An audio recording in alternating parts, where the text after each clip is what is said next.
She stood trembling in the middle of the courtyard, her eyes burning from the humiliation that wrapped around her like a noose.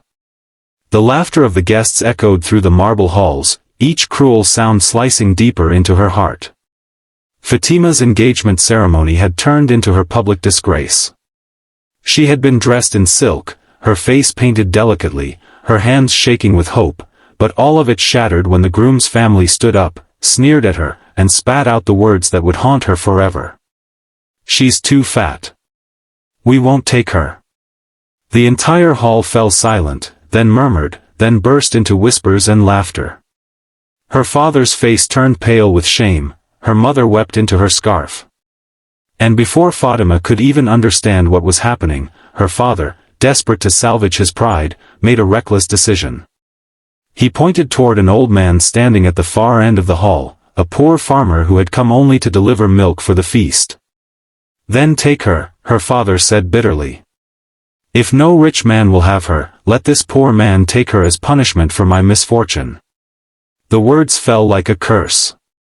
The old man looked stunned, frozen by the sudden attention, but when the mocking guests laughed and shouted for him to accept, he bowed his head quietly and said, "If that's your wish, sir." And just like that, Fatima was given away, like an unwanted burden, to a man no one respected. Before we go further, if you believe in kindness, second chances, and the beauty of hearts over appearances, please take a moment to like, comment, share, and subscribe to this channel. Your support helps stories like these reach more souls who need to hear them. The next morning, Fatima found herself on the back of a creaky cart, rolling toward a small village far from the city. The road was dusty, the sun unkind, and the man beside her, the poor farmer named Ilyas, spoke not a word. He was tall, lean, and weathered by years of labor, his skin darkened by the sun, his eyes calm and unreadable. Fatima sat quietly, her tears drying in the wind, clutching the small bag her mother had forced into her hands before sending her away. It contained a few clothes and a lifetime of broken dreams. When they reached his home, she saw what everyone in the city would call poverty. A small mud house stood in the middle of endless land that looked barren and unloved. A few goats grazed nearby, and an old woman sat outside, spinning thread. She looked up and frowned when she saw Fatima. "So this is your wife?" she asked Ilyas. He nodded silently. "She won't last here," the old woman muttered. "City girls don't know how to live with dust." Fatima felt her heart sink deeper. That night, as she sat alone in the small room Ilyas had given her, she looked at her reflection in a cracked mirror. The city's cruel words echoed in her ears: ugly, fat, unwanted. She wondered why she was even alive. Every inch of her body felt like a prison she could not escape. She didn't eat for 2 days. But life in the village had its way of softening people, or breaking them. When she fainted from weakness, Ilyas quietly placed food near her bed. He didn't scold her, didn't force her, just left warm roti and milk each night until she began to eat again. His silence confused her. He treated her neither with pity nor cruelty, only with an odd kind of respect. Weeks passed, and Fatima began to notice things she hadn't before. Every morning, before dawn, Ilyas would go out to the fields with his old tractor. He worked endlessly, his clothes soaked in sweat, his hands blistered and cracked. Yet every evening, he came home with the same gentle calm, never complaining, never raising his voice. He asked nothing from her, except peace. One afternoon, when a storm rolled in, Fatima rushed outside to gather the laundry that had been hanging in the wind. The mud turned to sludge beneath her feet, and she slipped, crashing into the dirt. For a moment, she sat there, covered in mud, tears mixing with rain. That's when Ilyas appeared, drenched but steady. He helped her up without a word, his hands rough but careful. "The earth stains everyone the same," he said softly, glancing at her muddy clothes. "But only those who work with it learn how to rise again." Something shifted in Fatima that day. From then on, she began helping in small ways, feeding the goats, fetching water, kneading dough. The villagers mocked her at first. Look, the city girl is pretending to be a farmer's wife, they laughed. But slowly, their laughter faded as they saw how tirelessly she worked, how gently she spoke, how she smiled even when her hands bled from grinding grain.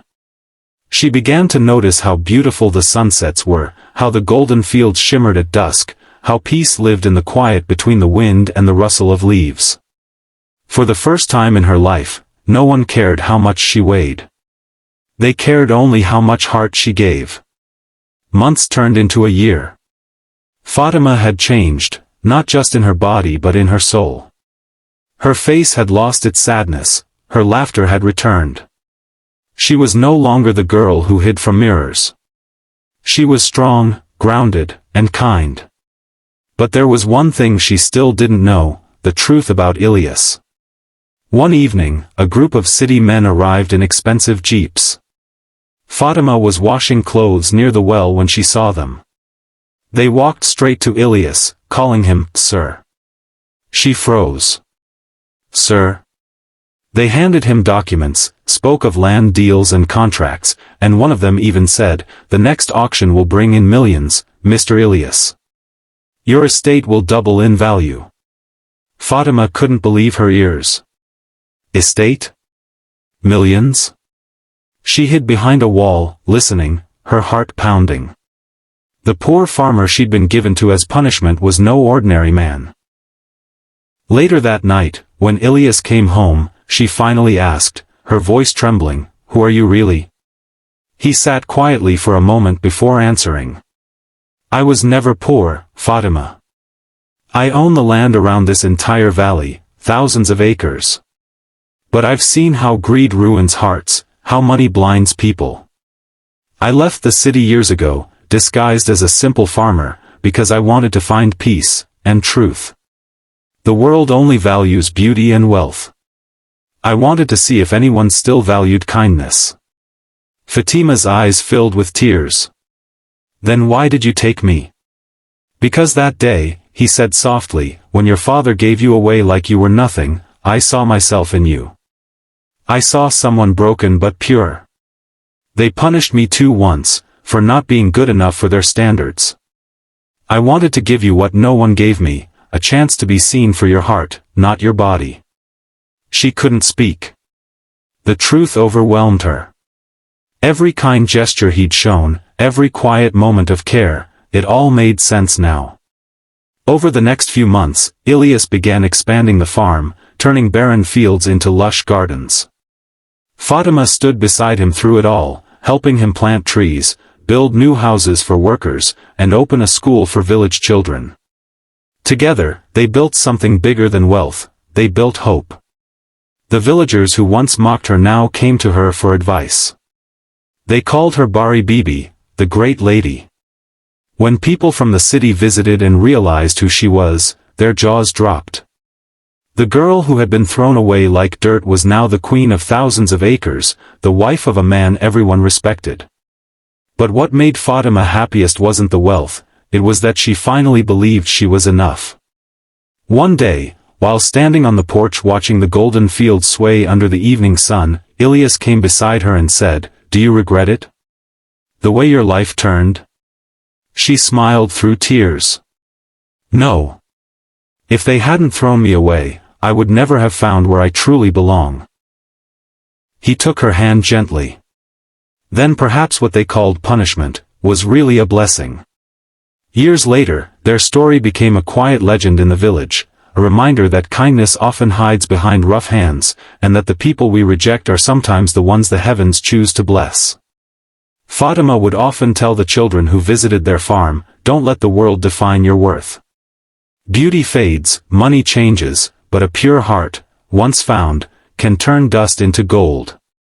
And as she watched the golden wheat dance under the endless blue sky, she finally understood, the earth that once dirted her hands had also cleansed her soul. If this story touched your heart, please like, comment, share, and subscribe so more people can feel the same warmth and hope. Every click helps us share stories that remind the world what true humanity looks like. Speech balloon special request. Comment below what you would have done if you were in Fatima's place. Would you have stayed, or run away? Your thoughts matter. Because sometimes, the most broken stories bloom into the most beautiful lives. And the girl who was given away as punishment, became the richest soul of all.